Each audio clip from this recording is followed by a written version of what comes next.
Hi, in this video I'm going to show you how to take apart the Miele or Miele, depends how you want to pronounce it, the vacuum cleaner, part of the vacuum cleaner, how to take it apart. Dirt, debris, hair, pet hair especially gets trapped in there. And then what happens is as we're vacuuming, it'll pull the smell out of here into the canister of the vacuum cleaner and disperse it. So we might think it's the smell's coming from the vacuum cleaner itself. We might change the bag and then there's still a smell there.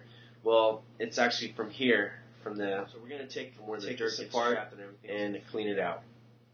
So first what you want to do, just to make the job simple on you, is you want to disconnect it from the hose over here, the pole. And then what we're going to do is take this wheel apart. There's a wheel right here. This, and you push. Okay. You pull this pin out, and then the wheel's going to come apart, and then this comes apart. So now you have access to the inside here. A lot of times you'll have pet hair stuck in here or anything else, and you can simply pull it out. So that's the easy part. That's what you can do every once in a while. You'll notice a clog in here. What I'm going to talk about now is about pulling this apart and getting to the stuff that really gets trapped in there. That's hard to get into. So first, what you want to do is take the top metal plate off. I'm using a hex wrench. The size is 2 millimeters. Metric system here. So we're going to take this apart. There's 2 screws, one right here. Oops, I already took this apart. I just put it together really fast just so I can show everybody how to take it apart. Anyways, there's 2 screws. One's right there.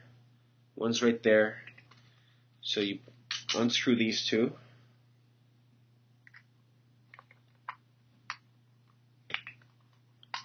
Okay.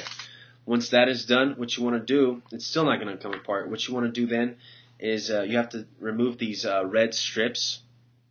And the easiest way is to use a flathead screwdriver, wedge in there, and just pop them right off.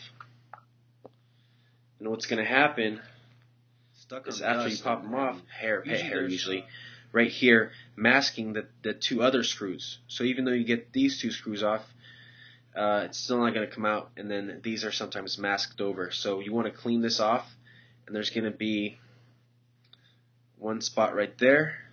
One right there, 2 screws. You want to take those out, which I already did. They're laying right there. Then you're going to pull this off, and then you'll discover a big mess right there. So you want to take all this stuff out. This is probably just dust, hair, mostly pet hair. That's what this is. There's quite a bit. This is after a couple months.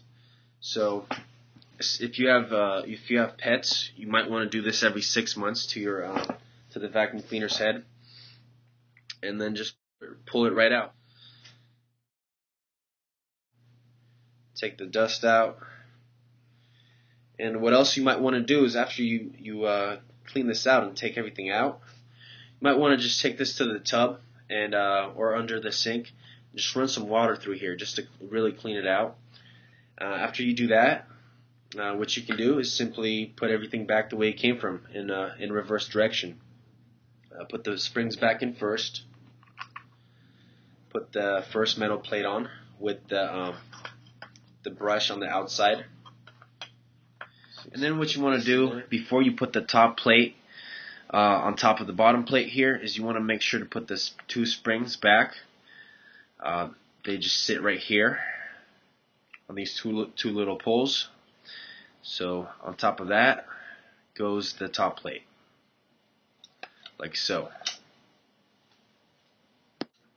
One important thing to notice is as you put the top plate back in, and right before you put the screws in, make sure that the top plate sits beneath these teeth here. See here if you can notice that.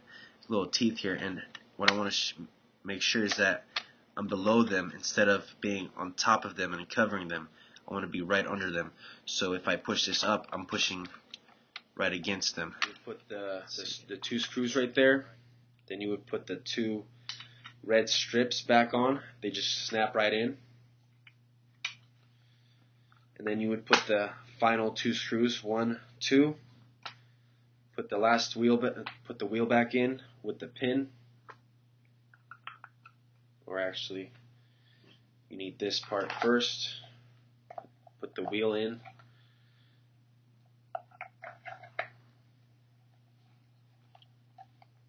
Okay. And there you go. It's back together. Without the screws, but you would put the screws in. Alright, so that's how you take care of a Miele vacuum head and clean it out so it's in working condition and you can use your vacuum once again. It should be done every, if you don't have pets, if it's just light cleaning, light vacuuming, it should be done about every 12 months. If you have a heavy amount of traffic or pets, I would say every 6 months is a good idea. Alright, so there you go.